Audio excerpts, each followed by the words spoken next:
ऐसे बुद्धू होते हैं, कई बहुएं बोले पूरे दिन सास की सेवा करेंगी और शाम को ऐसी बात कह देंगी जो सास गुस्सा में मुंह बना लेगी, कर दिया गुड़ गोबर।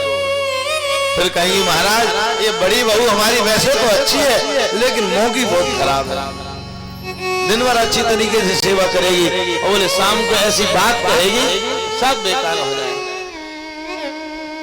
एक बार 3 लोगों ने भगवान शंकर की पूजा करी, वरदान मांगा, भगवान शंकर प्रसन्न हो गए, वरदान मांगो, लेकिन तीनों बुद्धू थे।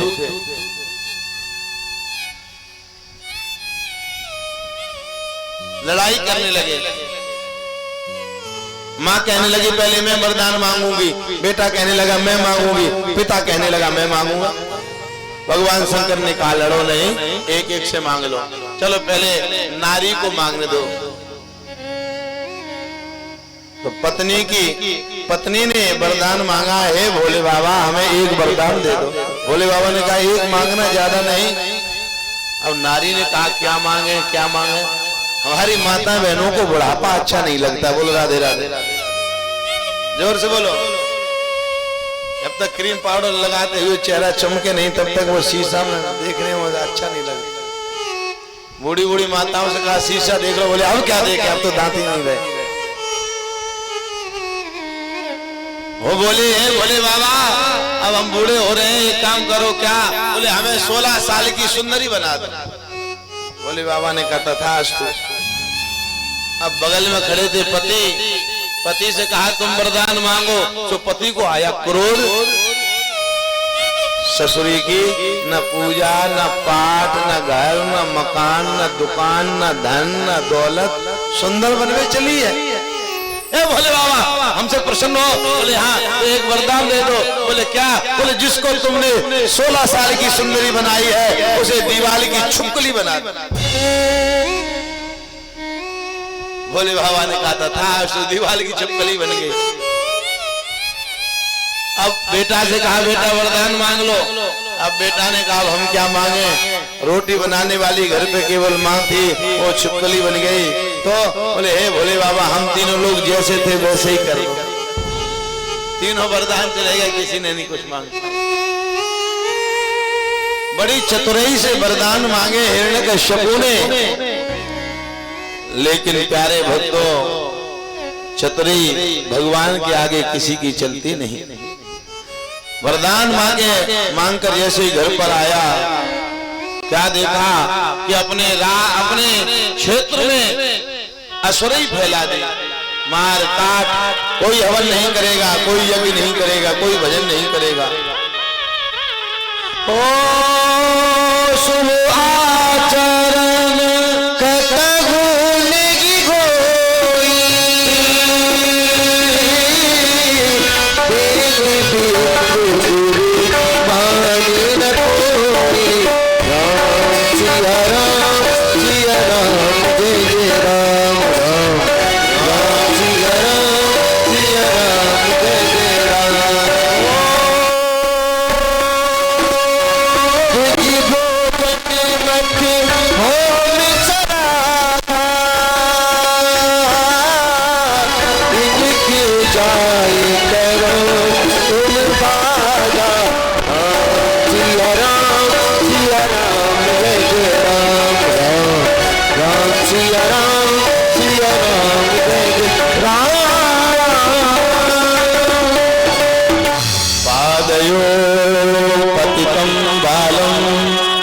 प्रतिनंद्या शिशासुरा।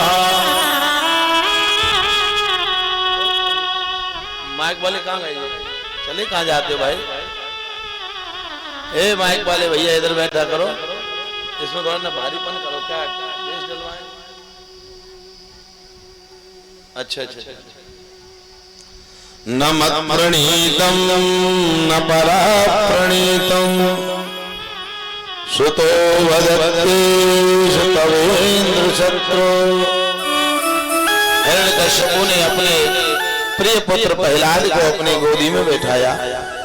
हे बेटा प्रहलाद, हम ब्रह्मा की तपस्या करने के लिए गए थे, तो तुमने घर पे क्या अच्छी अच्छी बातें सीखी वो हमें बताओ।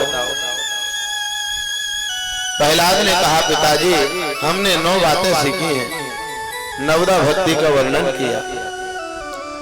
श्रवणम कीर्तनम विष्णु स्मरणम पाद सेवनम अर्चनम वंदनम दासम शक्यमात्म निवेदनम। प्रथम भगत संतन कर संगा दूसरी रत्नम कथा प्रसंगा। संतन कर संगा दूसरी रत्नम कथा प्रसंगा। संतन कर संगा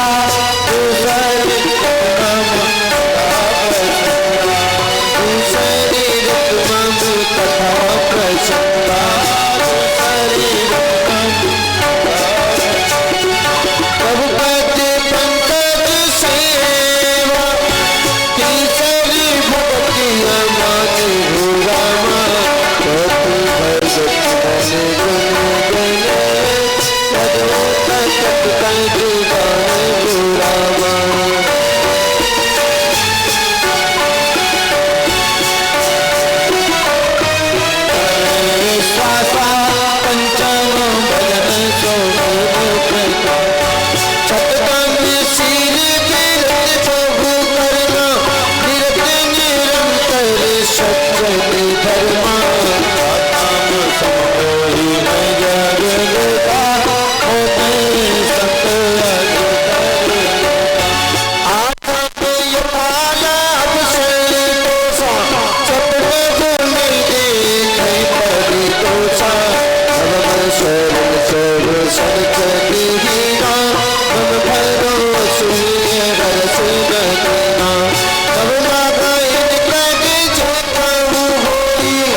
भगत बड़े फल्याई लड़के कहां से हैं? कहां भाग गए? फल रख के चले भी गए। एक बार ताली बजा दो। देखो ये फल तुम्हें ही खाने पड़ेंगे, हम तो फल खाते ही नहीं है। लोगों ने झूठा प्रचार कर रखा कि महाराज लोग बहुत फल खाते, घी खाते हैं। हम कहते हैं हम तो मूंग की दाल के सिवा और कुछ खाते ही नहीं। ये लोग कहते महाराज तो मोटे कैसे हो जाते? तो हम मोटे तो ऐसे हो जाते हैं कि सदैव परे पराई पौर में दूसरों को यहाँ अच्छे अच्छे एसी और कूलर पंखों में तो सोते हैं, भगवान का नाम जपते हैं और बनी बनाई खाएं। ऋण धन की चिंता नहीं, ना तो कर्जा है, न किसी से लेना है न देना है। तो फिर पंडित जी क्यों ना मोटाएं? तो मोटे हो ही जाएंगे है? और आप लोग को भी मोटा होना है। साधु संत मोटे हो जाते हैं। बेटा का गला पकड़ रहा है, माइक सेटिंग नहीं बन पा रही है। थोड़ी वजनदार आवाज करो। क्या डालना बताओ? बॉक्स हट गए। आप लोग भी यदि मोटे होने चाहते हो तो भगवान की शरण में आ जाओ। हाँ, जैसे ही प्रहलाद ने कहा 9 भक्ति उठा के प्रहलाद को फिर अंत से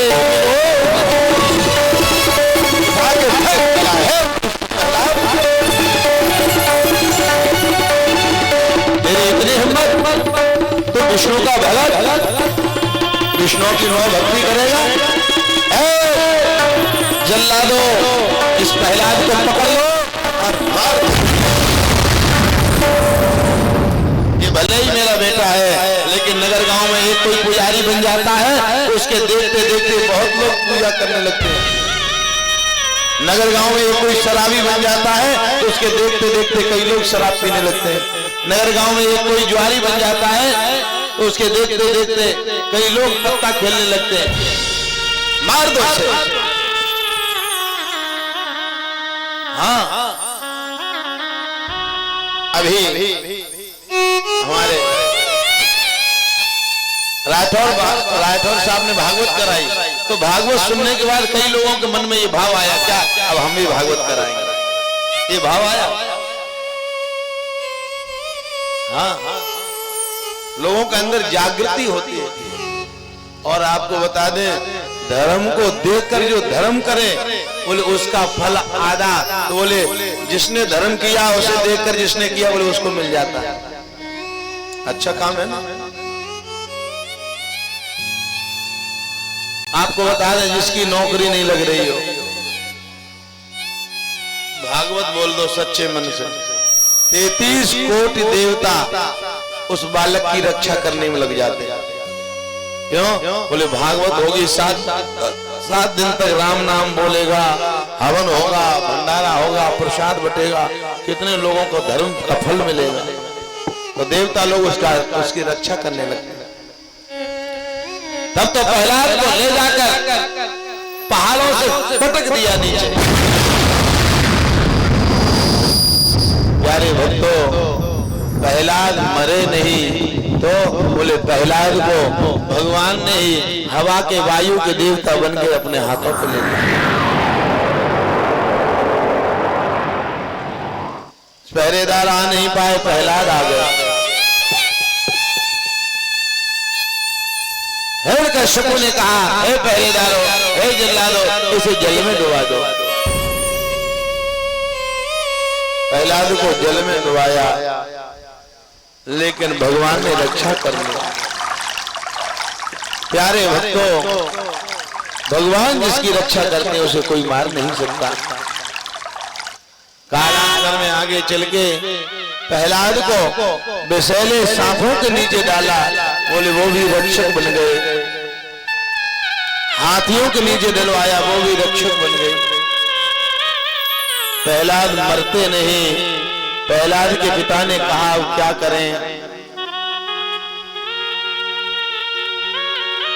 कयादू रो रही थी, प्रहलाद की माँ। कयादू ने कहा, हे प्रहलाद बेटा तुम भक्ति छोड़ दो, हे बेटा प्रहलाद तुम भक्ति छोड़ दो। प्रहलाद रोने लगे। प्रहलाद ने कहा, माँ मैं भक्ति छोड़ नहीं पाऊंगा, पता नहीं मुझे क्या हो जाता है, मैं भगवान का भजन छोड़ नहीं सकता।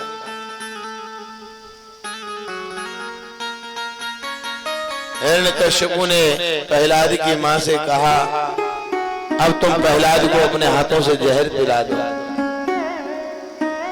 प्रहलाद की मां रोई, चीखी, चिल्लाई।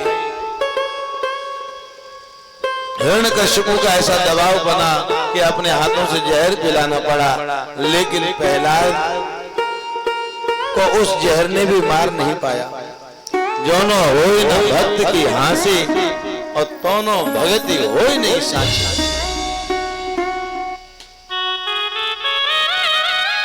लोग घबरा गए, अब ये प्रहलाद कैसे मरेगा। हिरण्यकश्यपु की एक बहन थी जिसका नाम था होलिका, उसने कहा मैं इसे मार दूंगी, और बहुत बड़ी लकड़ियों की एक आसन बनाया, उस पर बैठ गई और प्रहलाद को गोदी में बिठा लिया। प्रहलाद के दोस्त रोने लगे, मां रोने लगी, प्रहलाद अब तो तुम्हें कोई बचा नहीं सकता। प्रहलाद रो रो के कहने लगे, हे मां, जगत में जिसके ईश्वर रक्षक हैं उसे कोई मार नहीं सकता है, जिसके रक्षक है श्री राम और उसे कोई मार नहीं सकता। स्वामी जगन्नाथ का भक्त जगत से हार नहीं सकता, माँ काली का भक्त जगत से हार नहीं सकता। मारने वाले हैं भगवान, बचाने वाले हैं भगवान, मारने वाला है भगवान, बचाने वाला है भगवान, मारने वाला है भगवान, बचाने वाला है भगवान। बाल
आकाश पवन पर केवल जल थल अग्नि आकाश पवन पर केवल सत्ता प्रभु इच्छा के यहाँ बुलाए न सके पत्ता प्रभु इच्छा के बिना यहाँ पर भूल न सके पत्ता। तुम लोग कहो कि हम भागवत नहीं कराएंगे। गांव के लोग कह रहे थे महाराज इनकी तो भागवत हो ही नहीं रही थी। फिर पता नहीं आप कहां से आ गए।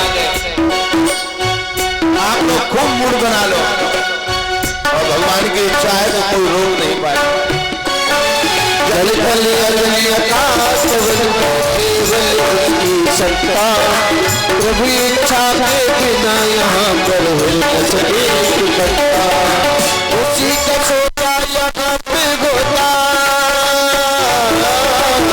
उसी का सोचा यहाँ पे गोता उसकी शक्ति महान वाले वाला है भगवान बचाने वाला है भगवान मारने वाला है भगवान बचाने वाला है मारने वाला है भगवान बचाने वाला है भगवान मारने वाला है भगवान बचाने वाला है भगवान मारने वाला है भगवान बचाने वाला है भगवान बचाने वाला है भगवान बचाने वाला है भगवान।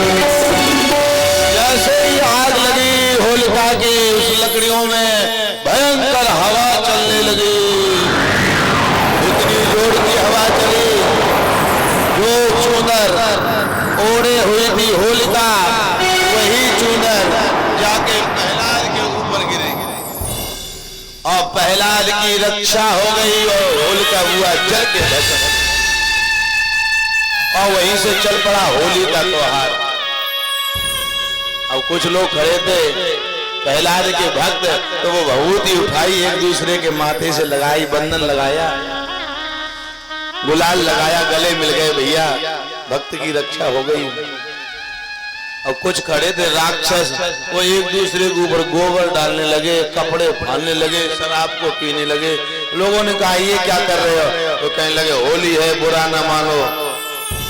तो ऐसे भी लोग होली खेलते हैं वो है राक्षस। राक्षसों के सींग नहीं लगे रहते जो कपड़े फाड़े गोबर डालें गंदगी फेंके मिट्टी डालें और कहें क्या ए बुरा ना मानो होली है समझ जाओ ये पक्का राक्षस है। जो इंसान होगा वो गुलाल लगाएगा हाँ माथे पे लगा लो ज्यादा हो भाई गालों से लगा लो हो गई होली। अब ये कहा है कि उठा के बोले कीचड़ में पटक दो।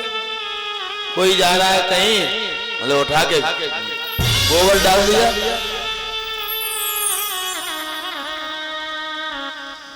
जो मालूम पड़ा है कश्यप को लोगों ने कहा महाराज तुम्हारे बेटा ने तुम्हारी बहन को भी मार दिया और ये बच गया।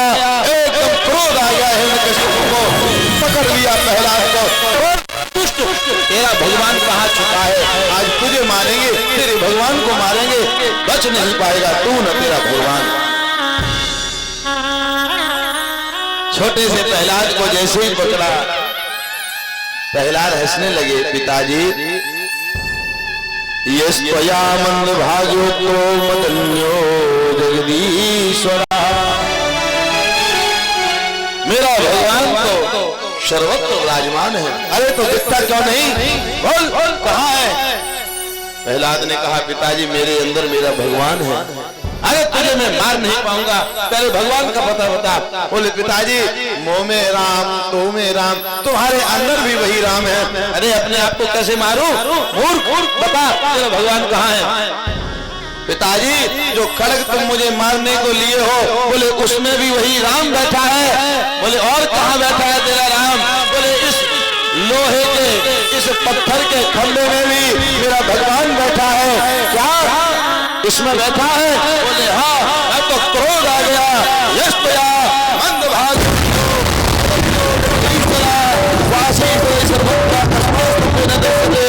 जैसे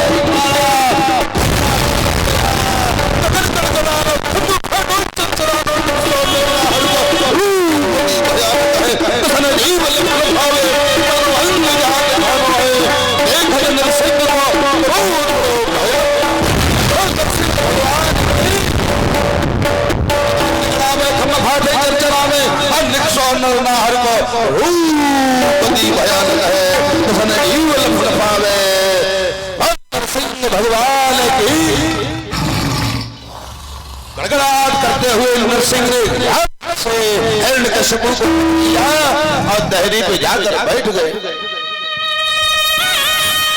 इसलिए माता बहनों को शाम के समय दहरी पर सरसों के तेल का दीपक लगाना चाहिए, बैठना नहीं चाहिए दहरी पे। इसलिए लोग पैर नहीं रखते। बोले क्यों?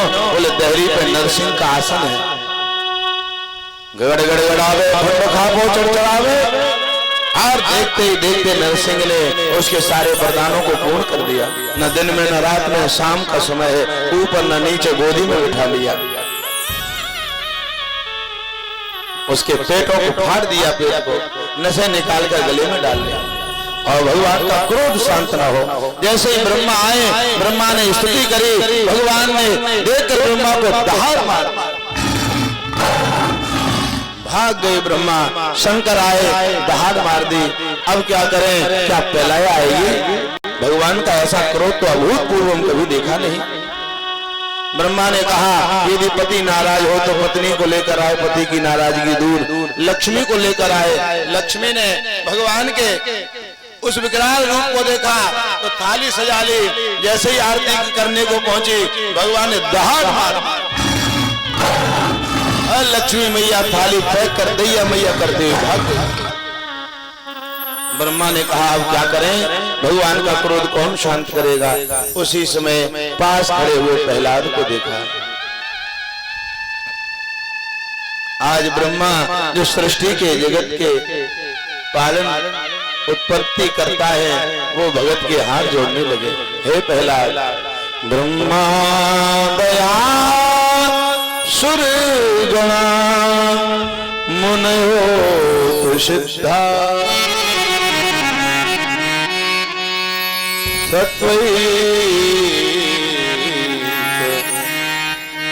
तानमतयो वचसा प्रवाहै। आज तीनों लोक में ये डिमडिम घोष हो गया क्या कि भगवान को भक्त से प्यारा और कोई है नहीं। हाँ, ये सत्य है। एक देश के भी राष्ट्रपति यदि संसार की अदालत ये फैसला कर दे कि फलाने व्यक्ति को फांसी मिलेगी, तो राष्ट्रपति अपने हाथ में, अपनी कलम में इतनी शक्ति रखता है कि उसकी फांसी कैंसिल कर सकता है। ऐसे ही एक जगत के राष्ट्रपति परमात्मा हैं। अगर हम उनकी शरण में पहुंच जाएं तो वे अपने पापों को धुल सकते हैं।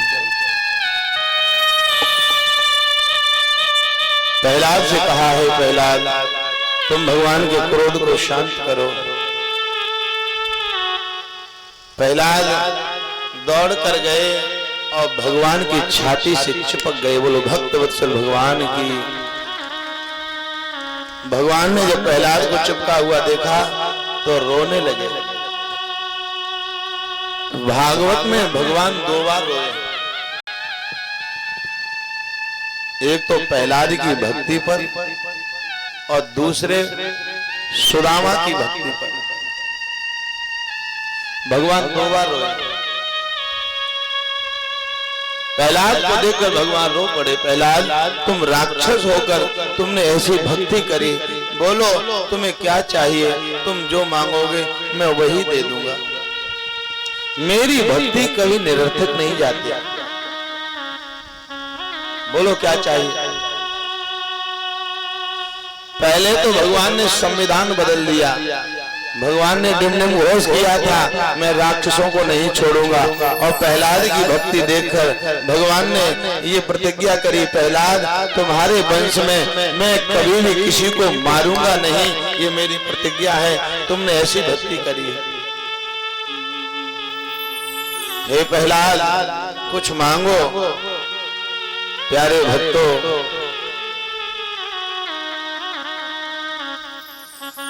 भगवान के सामने भक्त कुछ मांग नहीं पाते। बस यही कहते हैं आप मिल गए, सब मिल गया, अब क्या बचा। ये सत्य है कि भगवान मिल जाएं तो फिर भगवान से सामने कुछ मांग नहीं पाता कोई भी।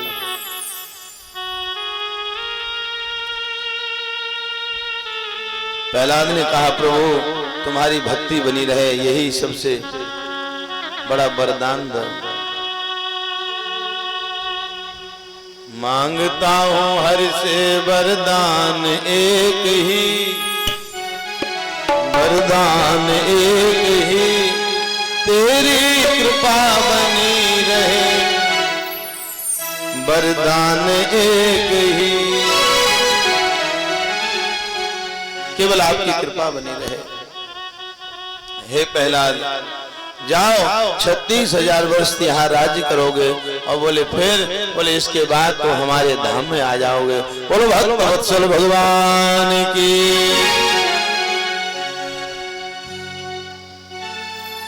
अन्यथा देखिल गुरु घटे करुणात्मना।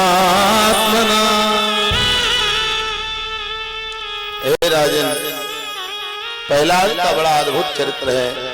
फिर आगे भगवान ने एक हाथी का उद्धार किया है, गजेंद्र नामक हाथी का।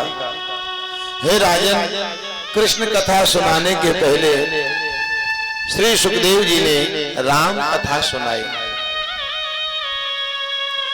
देखो कृष्ण का चरित्र बड़ा विचित्र है और राम का चरित्र बड़ा पवित्र है। कृष्ण ने जो कहा वो कभी किया नहीं और कृष्ण ने जो किया वो कभी कहा नहीं। राम ने जो कहा वही किया।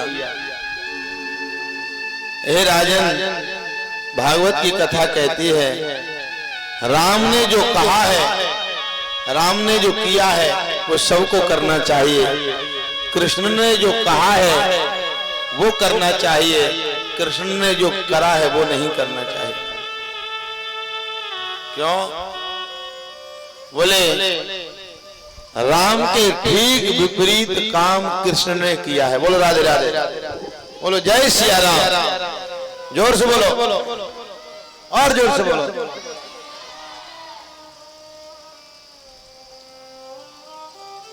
राम के ठीक विपरीत काम कृष्ण ने किया है। राम जी कितने भाई थे? कितने थे? और कृष्ण कितने भाई थे? अरे तुम्हें कितना पढ़ाए, मर गए। गुरु पढ़ा पढ़ा के गला फाड़ रहे हैं और तुम वहीं 2 पे ही अटके हो। अरे 2 चौका 8 कर दो। राम के विपरीत काम कृष्ण ने किया। राम थे 4 भाई और कृष्ण थे 8 भाई। बोले 6 जन्मे थे, उनके मामा ने 6 को मार दिया। भाई वो भी तो गिनना पड़ेंगे, वो भी तो जन्मे थे। राम के विपरीत काम कृष्ण ने किया। अच्छा कृष्ण राम कब जन्मे? बोले दिन में ठीक 12 बजे। राम कब जन्मे? दिन में ठीक। और बोले कृष्ण कब जन्मे? बताओ पीछे बैठे हुए, कृष्ण कब जन्मे? रात के 12 बजे। देखो विपरीत काम है कि नहीं? राम की कितनी पत्नी थी? और बोले भगवान श्री कृष्ण की अनेक 16,108। राम जी जब जन्मे तो रहे अयोध्या में, पृथ्वी पर। और राम के दुश्मन कहाँ रहे? बोले पानी में, लंका में। और कृष्ण जब जन्मे खेल कूद के मथुरा से सीधे पहुंच गए कहाँ? द्वारिका। कृष्ण कहाँ रहे? बोले जल में। और कंस, शिशुपाल, दमघोष आदि ये कहाँ रहे? बोले ये पृथ्वी पर। राम के विपरीत काम कृष्ण ने किया। राम के पिता कितने थे? बोले 1। और बोले कृष्ण के, बोले रात में तो थे देवकी वसुदेव और दिन में हो गए नंद बाबा और यशोदा।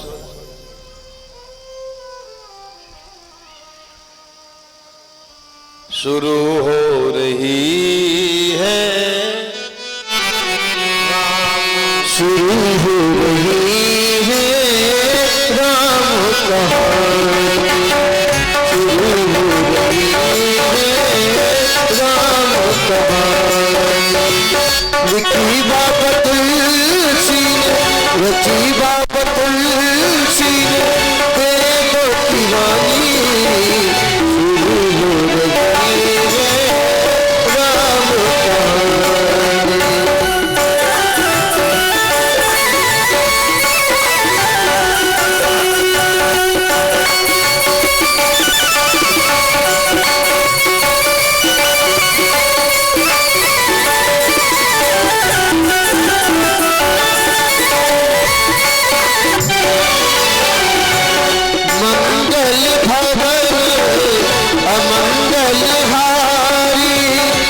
प्रभु दशरथ अजीर बिहारी।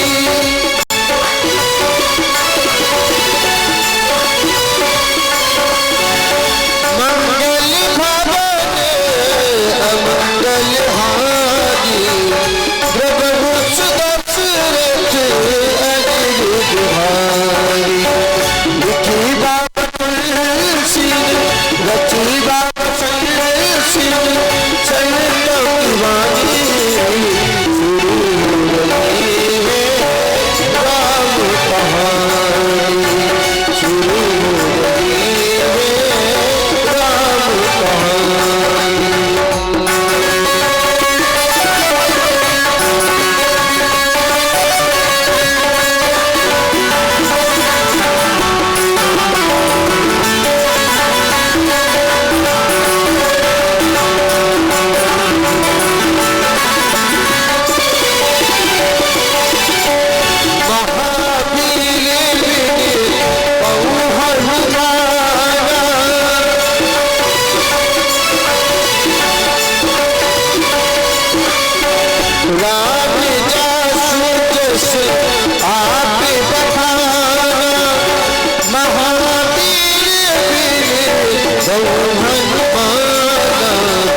तस्मात् पथुस्रवा अजस्ततो महाराज तस्मो दशरथो भवत्।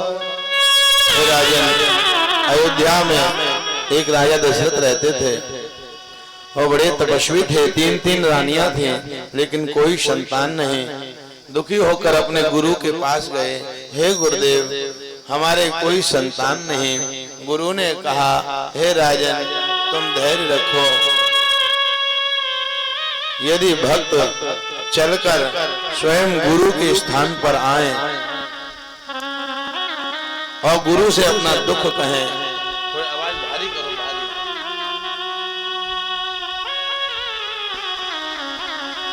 निज दुख सुख सब गुरु ही सुनायहु, कहीं वशिष्ठ बहुविधि समाधान। निज दुख सुख सब गुरु ही सुनायहु, कहीं वशिष्ठ बहुविधि समाधान।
दुख सब गुरु ही सुनायो,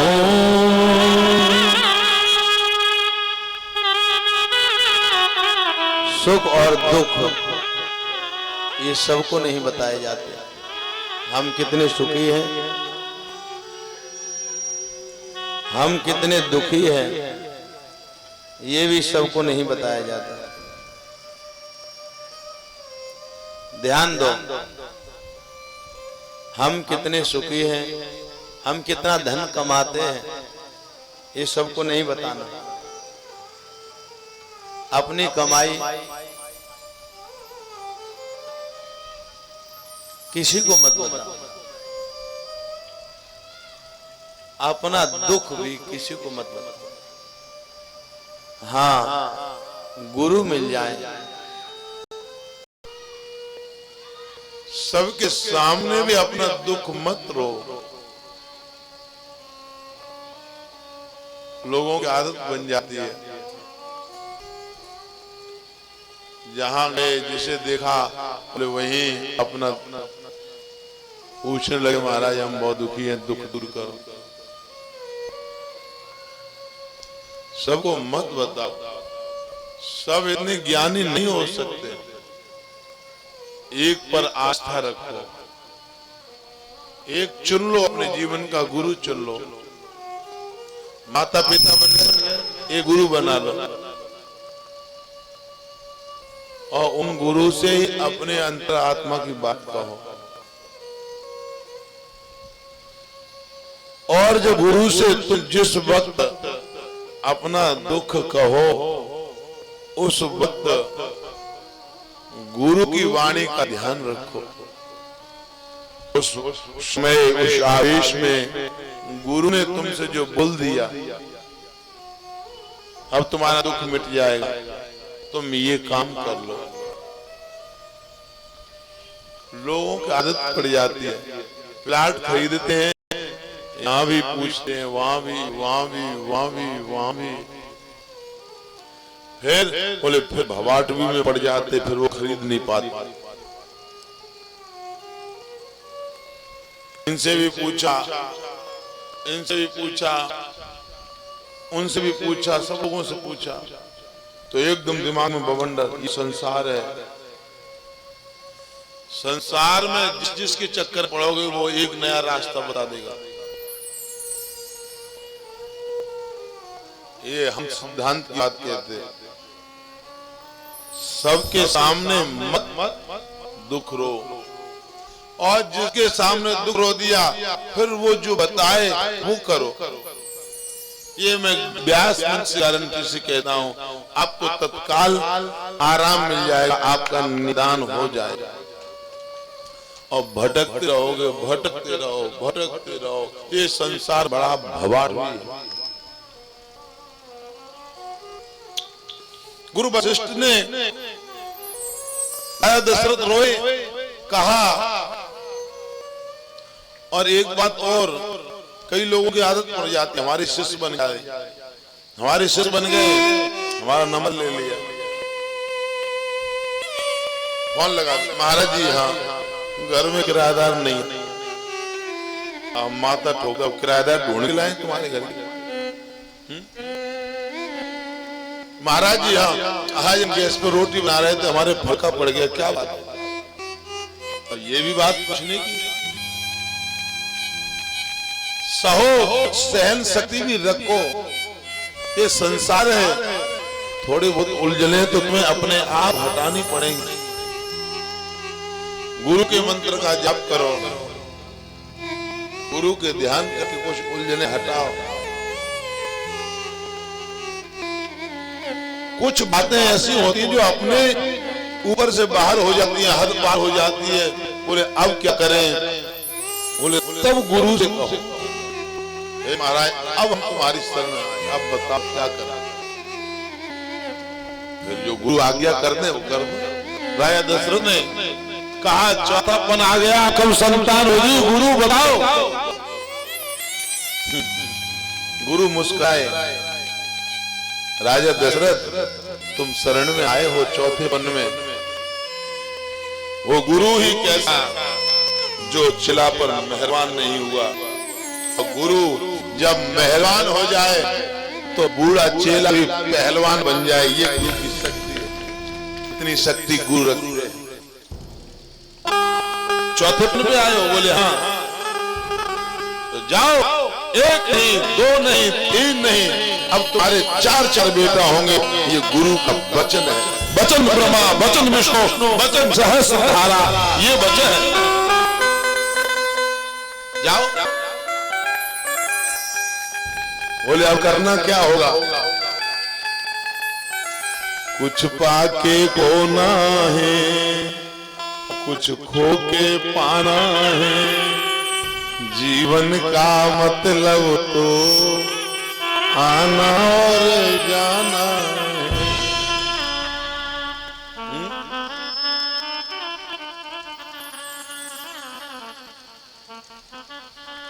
ये जीवन का मतलब है आना और जाना। धनवान होना चाहते हो? बोले हाँ। तो बोले थोड़ा थोड़ा धन का दान करना सीखो, सीखो।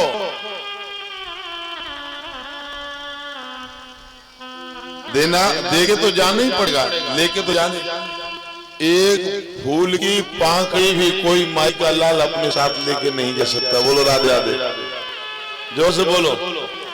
घर मकान की तो छोड़ दो, खेती गोड़े की छोड़ दो, एक फूल की पांखड़ी नहीं। हमारा गांव तो यही भूप में है, भिंड जिला में भूप है। हमने वहां घर बनवाया, मकान बनवाया। ये बात सत्य है कि भगवान की शरण में धन दौलत, यश, नाम, कीर्ति सब मिलता है। पैसा बहुत मिलता भी है, लेकिन हमारा अपना खर्चा नहीं है कुछ। कपड़े बोले किसी भी चेला से बोल देते, हे चेला आओ तुम परिषद में हमारे लिए कपड़ा लेके आओ। वाह महाराज तुम्हारे लिए कपड़ा तो खरीद के लाएंगे। बोले सिलाई हमको देनी नहीं, चाहे सर्दी हो, चाहे गर्मी हो, चाहे बरसात हो। जब ज्यादा सर्दी आती है, ज्यादा सर्दी उत्तर प्रदेश में रहती है, बोले हम यहाँ रहते ही नहीं है, तो बोले चले जाते हैं गुजरात, सूरत, वहां एक साल में ही अपना काम निकाल लेते हैं। गाड़ी में जहां जाते हैं वहां के लोग डीजल डलवा देते हैं। और बोले मंजन ज्यादातर नीम का करते हैं, लाल दंत मंजन करते हैं, तो बोले महाराज आंवला का तेल तो लगाते होगे। बोले रखा रहता लेकिन हम लगाते नहीं। और आप लोगों को भी बताएं, ये झूठे प्रचार के चक्कर में मत पड़ो। अब आप जैसा भंडारा करो, लेकिन हम तो आपको सलाह देंगे, आप भंडारा करो तो सरसों के तेल की बड़ी पूड़ी बनवाओ। ये रिफाइंड और डालडा के चक्कर में मत पड़ो। हमने अभी अपने घर पे भी 18-20 कुंटल की यज्ञ करी थी, उसमें शुद्ध सरसों का तेल का ही भोजन बनवाया था। सरसों का तेल जितना फायदेमंद अपने शरीर के लिए है, उतना घी भी नहीं। बोलो राधे राधे। इतना शक्तिशाली। आज तक हमने कोई क्रीम नहीं लगाई, कोई बता नहीं सकता। हाँ, हम नहाते हैं उस वक्त सरसों का तेल लगाते हैं। सरसों का तेल शाम को भी अपने शरीर में लगाते हैं। सरसों का तेल जितने शरीर को सुंदर रखता है और कोई रख नहीं पाता। नाभि में, नाक में, ये 2 जगह तो लगाना ही चाहिए सब लोग। बस बेटा इन लोगों को पिलाओ। पी लो तुम पी लो। काय को छोड़ रहे हो? ये माल पागल ही हो गए। हमारे भाग में तो है नहीं, तुम ही खाए लो।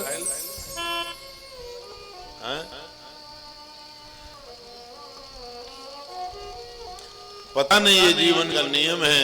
जब व्यक्ति अच्छा खाना छोड़ देता तो उसे बहुत अच्छा मिलता है।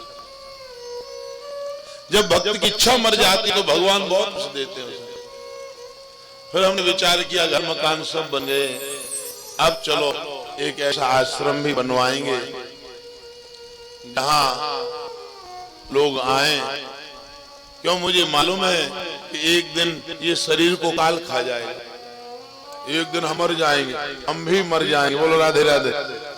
भाई महाराज आप ही बोले हाँ, लेकिन हम ये चाहते हैं मरते मरते कुछ ऐसा काम कर जाएं। बोले क्या क्या काम? ऐसा काम कर जाए हम मर के भले ही चले जाएं, लेकिन हैदरपुर के लोग जब भी उज्जैन में जाएं, बोले महाराज जी आश्रम में रुके रहें और भोजन करें, महाकाल के दर्शन करें और कहें वाह महाराज जी ने कमरे तो अच्छे बनवाए, आप आओ। और वैसे हम जहां कथा कहते हैं तो वहां भक्तों से कहते हैं, देखो ब्राह्मण का काम मांगना है और ब्राह्मण मांग के व्यक्ति के भाग को उदय करता है। अपने लिए जो मांगे उसका मांगना अच्छा नहीं।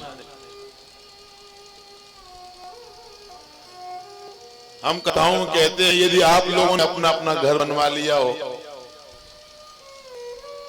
तो कुछ ऐसा काम करना जैसे सुपीर की पिताजी ने, तुम्हारे भाई का क्या नाम है?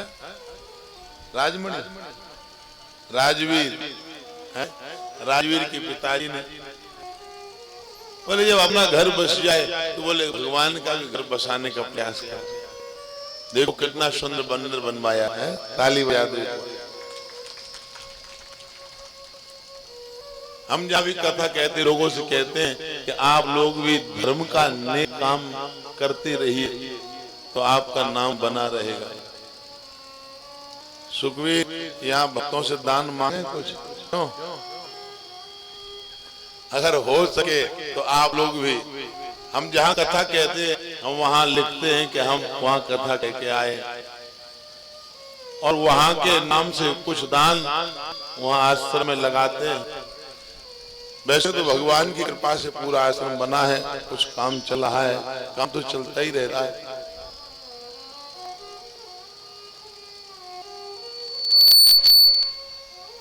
बिंदु बिंदु से सिंधु भरे। आश्रम कोई व्यक्ति विशेष की संपत्ति नहीं है, आश्रम तो सार्वजनिक संपत्ति है। सब लोग आए रहें और रुकें। हम भक्तों से कहते भले ही 1 रुपए आप लोग भी हमारे आश्रम में दान करो, लगाओ। बोले क्यों? बोले जब भी आप उज्जैन जाओ तो आपको ये लगे, बोले क्या वाह महाराज जी आश्रम में हम जरूर जाएंगे। बोले क्यों? बोले हमने भी 100 से 500 रुपए उन्हें दान किया था, हम भी जाएंगे और हम भी वहां देखेंगे कि है आश्रम सही। लोगों को लगता है हम महालक्ष्मी यंत्र और महालक्ष्मी की माला भक्तों को देते हैं। जैसे रुद्राक्ष बांटा है, ब्राह्मण का काम है कि मुझे दे दे भजन की वही माला, जो माला मीरा ने फेरी, जो माला शबरी ने फेरी। आप लोग भी कुछ दान जो करना चाहें वो आश्रम के लिए दान दे सकते हैं। और महालक्ष्मी का जो यंत्र है, जो माला है, वो हम यहाँ उज्जैन से लाए हैं, हमारे आचार्य जी, वो आप लोगों को प्रदत्त कराएंगे। प्यारे भक्तों, जीवन काल में कुछ ऐसे काम करके जाओ कि हम रहे ना रहे, हम रहे ना रहे, लेकिन नाम मेरा रहेगा और दास्तां अपनी दुनिया कहेगी।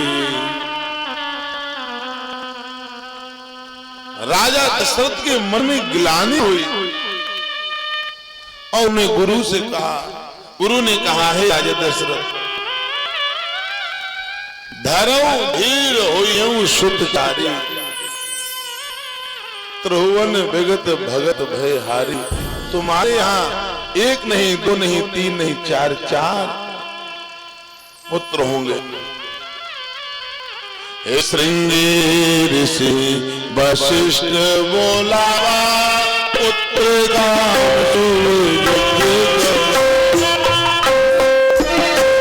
वशिष्ठ बोलावा, पुत्र का शुभ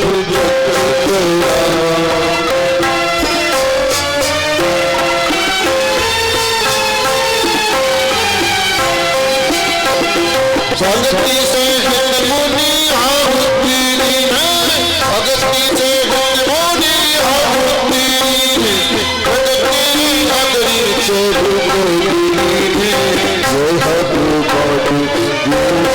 जाई यथा जो ही बात बनाई, यथा जो ही बात बनाई। भाग कौशल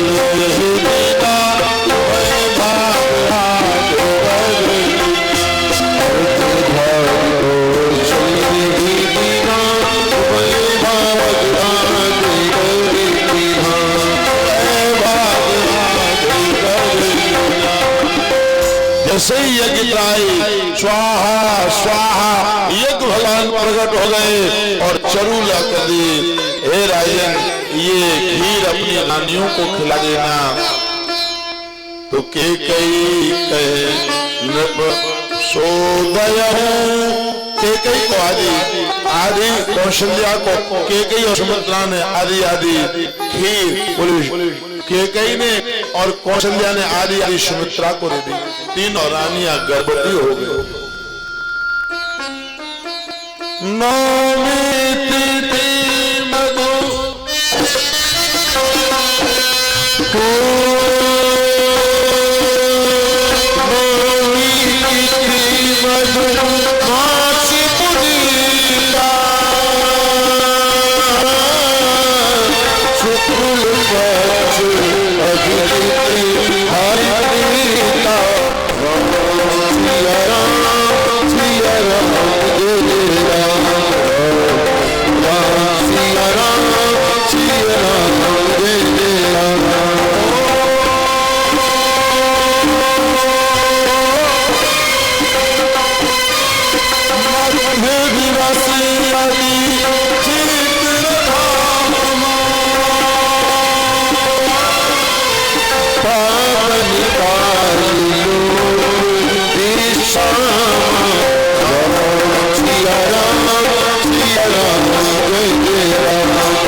रामचंद्र भगवान की इस प्रकार से 4 पुत्र हुए।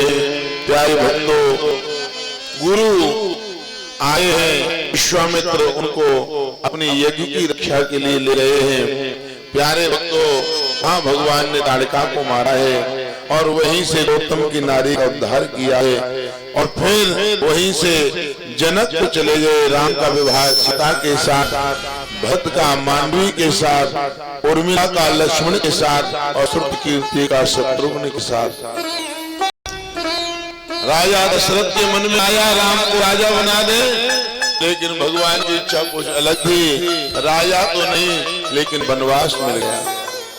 भगवान प्रसन्नता से वन में गए हैं।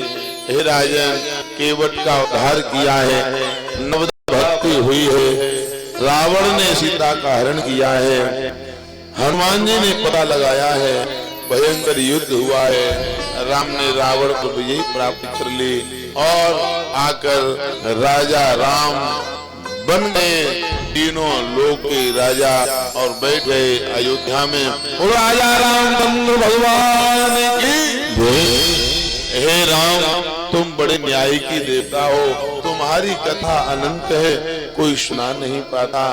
तुमने त्रेता में भी न्याय किया और त्रेता में भी तुम 14 वर्ष के बाद राजअभिषेक पर बैठे।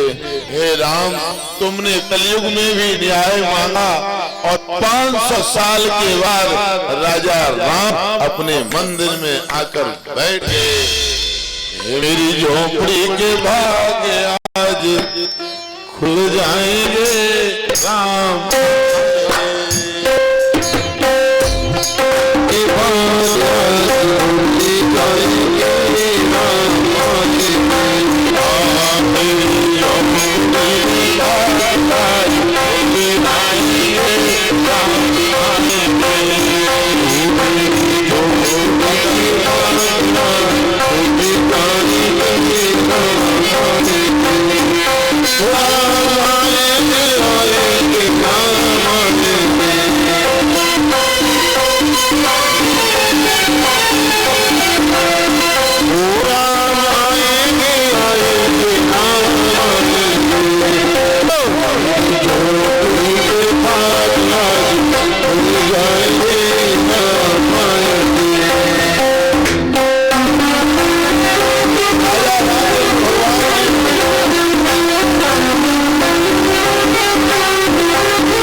कृष्ण जन्म की ओर ले चलते हैं। मथुरा के राजा उग्रसेन थे। उग्रसेन के एक पुत्र था, इसका नाम कैसे था? हे राजन, उग्रसेन के भाई की एक बेटी थी जिसका नाम देवकी था।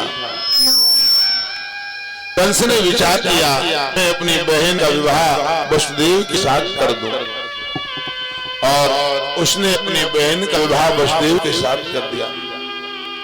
और जब बेटी की विदा हो तो ऐसा कौन सा गांव है, ऐसी कौन सी गली हो जो लोगों के आंखों में आंसू आ जाए। बेटी की विदाई का वो दृश्य ऐसा दृश्यमान रहता है कि बड़े बड़े निष्ठुर पिता भी रोने लगते हैं।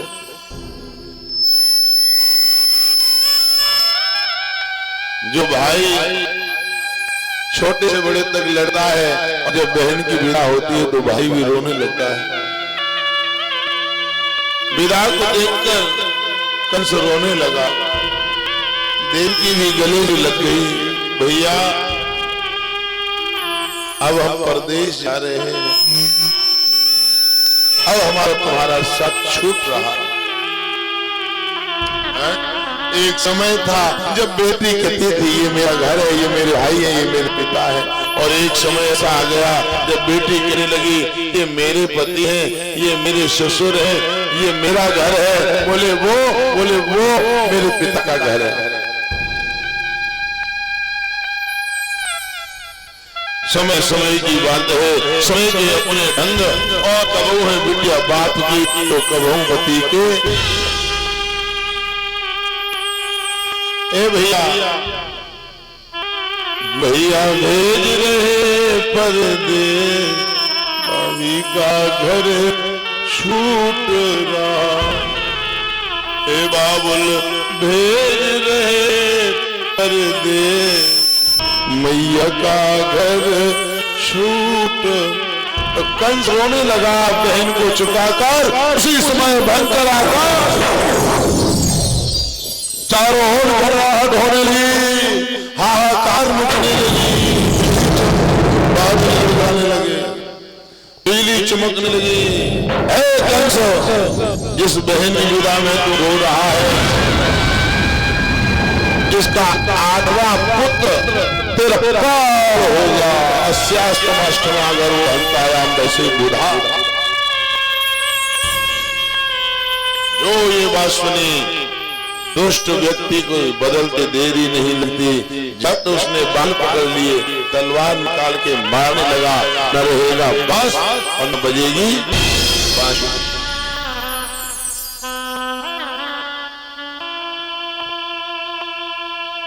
न रहेगा बांस, न बजेगी बांसुरी।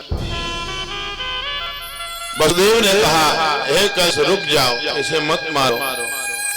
क्यों? बोले ये मेरी पत्नी बन गई, तुम्हारी बहन है लेकिन मेरी पत्नी हो गई। पति का कर्तव्य है नारी की रक्षा करना। आपको इसके पुत्र से अथवा पुत्र तुम ला के दे दूंगा, तुम उसे मार दे। कंस ने कहा बात तो सही है। पहला पुत्र हुआ, कंस ने मार दिया नारद के कहने पर। दूसरा, तीसरा, चौथा, पांचवा, 6 पुत्र मार दिए। 7वां पुत्र हुआ, बोले भगवान ने भगवती दुर्गा से कहा, हे दुर्गा 7वें पुत्र को रोहिणी के गर्भ में, जो वसुदेव के 6वें नंबर की पत्नी थी, स्थापित कर दो, और स्वयं नंद बाबा यशोदा के यहाँ तुम जन्म लो। 8वें रूप में मैं आने वाला हूं। जब भगवान 8वें रूप में आए तो कंस ने कारागृह में डाल दिया देवी की वसुदेव को, और हाथ में बेड़ी पहना दी।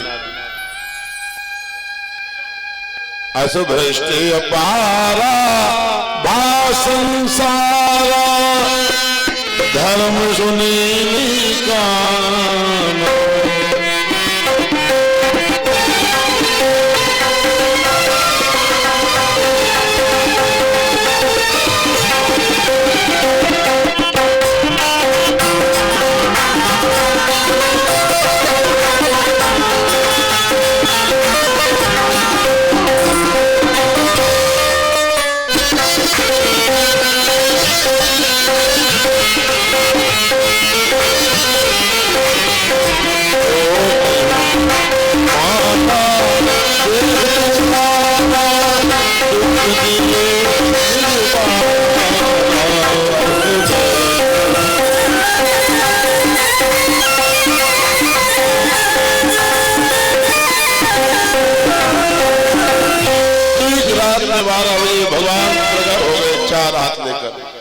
देवकी ने कहा तुम कौन हो?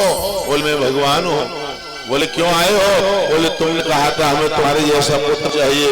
देवकी ने कहा ऐसा पुत्र नहीं चाहिए जिसके 4 हाथ हो, इतना लंबा तोया हो। तो बोले छोटे बजाओ, मेरे दुग्ध का पान करो। माता पुनि बोली सोमती बोली तजऊ तात यह रूप की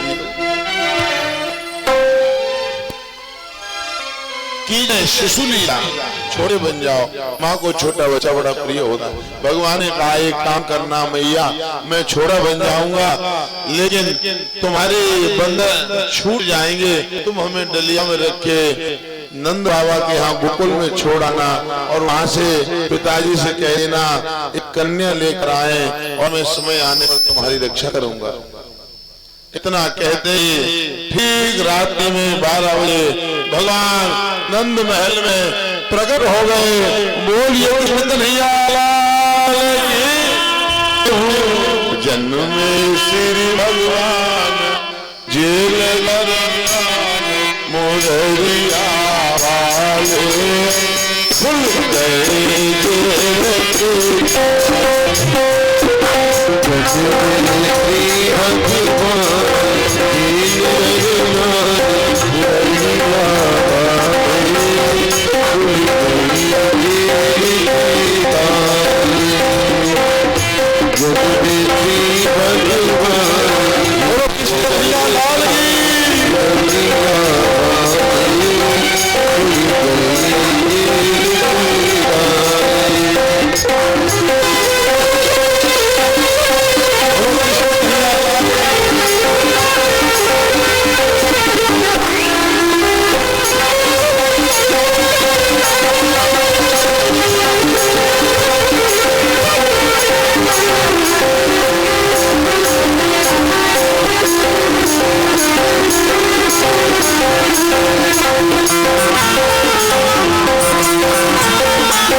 जो भी लोग भगवान को भेंट देना चाहते हैं और अपनी अपनी जगह पे भगवान को प्रभु चढ़ाएं।